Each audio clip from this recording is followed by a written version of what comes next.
որոշ հավատացյալներ, որոնք լավ իրենց հավատքը խարսխված չէ, դակավին չեն հասկանում, որ եկեղեցին նշանակում է Հիսուս Քրիստոս,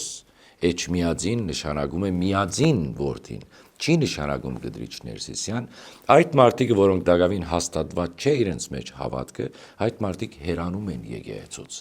Եվ ես այսինքն չեմ նեղվում, երբ որ այսպիսի մարդիկ ասեն, որ ես ինչու պետք է եկեղեցի կամ, եթե ծեր գլուխը էսա, բա եթե գլուխը էսա մարմնի անդամները ինչ պիտի լինեն, եւ այդ մարդիկ չեն գալիս,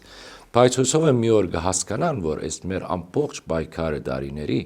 մանավանդ իմ պայքարը, որ դեվեց 20 դարիներ, պիտի հասկանա, որ այս պայքարը արդարացի էր եւ իշահ ժողովրդին էր։ Սա եկեղեցու համար էր որպես ամբողջականություն, որովհետեւ եկեղեցին ժողովուրդն է։ Հիմա Կդրիչն էլ ասում, եկեղեցին ժողովուրդն է, բայց ինքը լրիվ անդեսած է ժողովուրդը, այսինքն առաքելությունից շեղված, այսօր կարող եմ ասել անգամ եւս բարձրացնել, որ այնտեղ մայր աթորում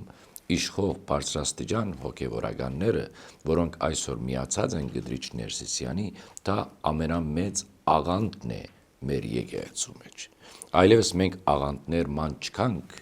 Երևանի մեջ կամ Հայաստանի տարբեր շրջաններում,